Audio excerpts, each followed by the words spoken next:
सबका साथ सबका विकास का नारा देने वाली बीजेपी सरकार के राज में एक खास समुदाय को लगातार निशाने पर लिया जा रहा है, जिसको लेकर विपक्ष अक्सर सरकार पर हमलावर रहता है। हालांकि सरकार हर बार इन आरोपों को खारिज करती आई है, लेकिन सरकार के फैसले ही उसके झूठे दावों की पोल खोलते हैं और विपक्ष को सरकार को घेरने का मौका देते हैं। देश के जिन राज्यों में बीजेपी की सरकार है, उन राज्यों से एक खास समुदाय को निशाना बनाए जाने की कई खबरें सामने आती हैं और अब उत्तर प्रदेश से लंबे समय से ऐसी खबरें आ रही हैं, जहां पिछले दिनों मदरसों के सर्वे के फैसले ने योगी सरकार को विपक्ष के निशाने पर ला दिया था और अब एक फैसले पर विपक्ष हंगामा मचा सकता है। दरअसल योगी सरकार ने वक्फ बोर्ड का 33 साल पुराना शासन आदेश रद्द कर दिया, जिसके बाद अब एक बार फिर विपक्ष को सरकार को घेरने का मौका मिल गया और विपक्ष ने योगी सरकार के खिलाफ मोर्चा खोल दिया।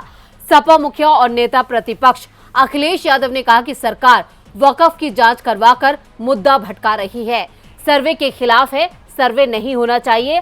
सरकार आजम खान को फिर फंसा रही है। छापामार मंत्री के लिए क्या गलत कहा, सरकार सिर्फ हिंदू मुस्लिम कर रही है।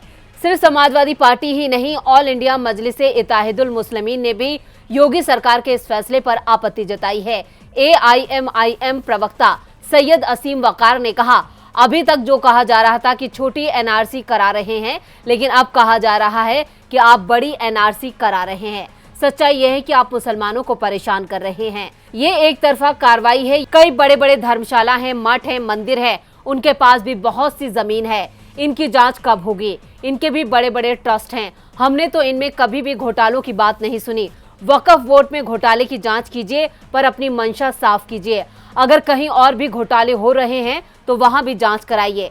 आपको बता दें कि तत्कालीन कांग्रेस सरकार ने 7 अप्रैल 1989 को एक आदेश जारी किया था, जिसमें कहा गया था कि अगर सामान्य संपत्ति बंजर, ऊसर आदि का इस्तेमाल वक्फ कब्रिस्तान, मस्जिद, ईदगाह के रूप में कर रहा है तो उसे वक्फ संपत्ति के रूप में ही दर्ज कर दिया जाए।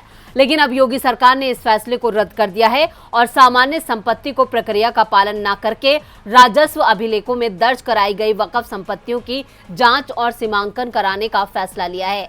यही नहीं, 7 अप्रैल 1989 के बाद वक्फ संपत्ति के रूप में दर्ज सभी मामलों का पुनः निरीक्षण भी कराया जाएगा। सरकार ने राजस्व विभाग के साल 1989 के शासन आदेश को निरस्त करते हुए सभी जिलों को 1 महीने के अंदर जांच पूरी करने के निर्देश दिए हैं। लेकिन विपक्ष के आरोपों और सवालों ने एक बार फिर बीजेपी सरकार की दोहरी मानसिकता को उजागर कर दिया है और अब इस मामले पर भी जोरदार हंगामा होने के आसार हैं। DB लाइव की रिपोर्ट।